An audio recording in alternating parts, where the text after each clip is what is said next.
Qu'est-ce que le coaching de comité de direction? Peut-être dans un premier temps se rappeler les enjeux spécifiques à l'équipe de dirigeants que représente ce comité de direction. Très souvent, lorsque nous démarrons un coaching de comité de direction, nous regardons déjà si cette équipe a le sentiment d'être une vraie équipe, ou plutôt une collection d'individus représentant chacun une fonction stratégique de l'entreprise. Un des premiers enjeux du comité de direction est effectivement de parler d'une seule voix autour d'une ambition collective, d'avoir clairement la capacité de parler d'une seule voix de la stratégie de l'organisation et de comment cette stratégie est ensuite déployée dans chacun des pôles. Bien entendu, indépendamment du fait que chacun des pôles n'a pas forcément les mêmes objectifs, n'a pas forcément les mêmes contraintes et que donc, bien évidemment, il arrive qu'il y ait des conflits d'intérêts, des malentendus, des désaccords, que cela ne se perçoive pas en dessous au sein des équipes. L'enjeu de l'équipe de direction est de pouvoir gérer ces désaccords, ces conflits, ces malentendus de manière saine, pouvoir ensuite prendre des décisions, s'engager et collectivement faire avancer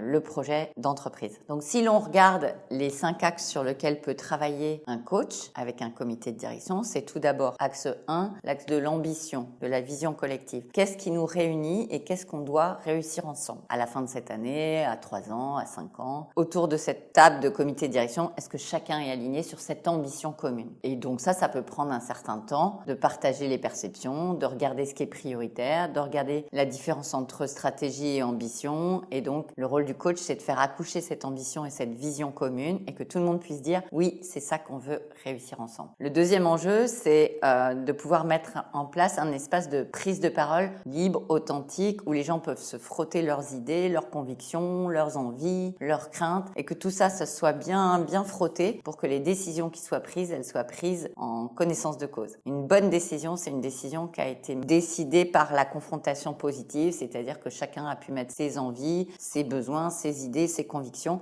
et qu'ensuite on décide ensemble sur la meilleure chose pour l'entreprise. Là encore, le rôle du coach, c'est de permettre d'établir des règles de fonctionnement, des règles de feedback, des règles de prise de parole en réunion pour que les gens s'habituent à cette gestion du désaccord sain plutôt que la gestion du non-dit malsain. Troisième enjeu, coaching de comité de direction, c'est assumer avec courage les décisions qui sont prises et aller jusqu'au bout en s'engageant, en faisant la part qui revient à chacun, de relever s'il y a des difficultés et d'être au cours du mois, de la semaine, lanceur d'alerte s'il y a des choses qui peuvent faire risquer d'échouer le projet collectif. C'est là aussi où vient la notion de co-responsabilité sur laquelle travaille le coach. C'est est-ce que chacun se sent co-responsable de la réussite de l'ensemble et non pas uniquement de son petit morceau, son territoire de responsabilité. C'est cette notion de co-responsabilité qui fait toute la différence. Et là aussi, le coach travaille avec eux sur la gouvernance, les modes de décision, les modes de projet transverses qui leur permettent de se sentir vraiment co-responsable de la réussite de l'ensemble. Et enfin, le dernier enjeu, c'est vraiment l'enjeu de l'apprentissage permanent. Donc, comment le comité de direction apprend chaque mois de ce qui a marché, de ce qui a échoué, de ce qui a été facile, de ce qui a été difficile, en partageant ouvertement les situations, les difficultés, les challenges, les défis, et se mettre dans une situation d'apprentissage accéléré, puisque finalement, une équipe, elle gagne pas ou elle perd pas, elle apprend. Et voilà sur quoi nous, en tant que coach de dirigeants chez Talentis, on travaille avec vous sur vraiment rendre cette équipe une équipe cohésive, une équipe solidaire, une équipe apprenante. Comment ça peut se passer? De manière classique, la bonne façon d'accompagner une équipe, c'est tout d'abord de faire un diagnostic de son fonctionnement. Ça peut passer par des interviews individuelles de chaque membre de l'équipe de direction, ainsi que l'interview de son patron ou de sa patronne, et ensuite de faire un diagnostic de qu'est-ce qui fonctionne bien dans cette équipe en termes de coopération, communication, décision, engagement, et qu'est-ce qui dysfonctionne et comment on construit un accompagnement totalement sur mesure par rapport à ça. Et en général, on va faire 3 fois une journée sur 6-9 mois, avec une première journée de bien aligner tout le monde sur l'ambition commune, bien se comprendre et se connaître dans ses complémentarités, bien mettre en place des règles de fonctionnement collectif et ensuite creuser sur les 2 journées suivantes qui a besoin d'être creusé pour faire de cette équipe une équipe dynamique, solidaire. Notre rôle, c'est de rendre l'équipe autonome dans sa capacité à elle-même pouvoir dire qu'est-ce qui fonctionne bien dans notre équipe, qu'est-ce qui fonctionne moins bien et qu'est-ce que sans le coach, on décide de faire pour continuer à optimiser notre fonctionnement collectif. N'hésitez pas à faire appel à Talentis qui regroupe une équipe de coachs seniors qui ont en moyenne 10 ans d'expérience de coach, qui seront les mieux à même de vous conseiller sur le meilleur dispositif de coaching de votre équipe. À très bientôt.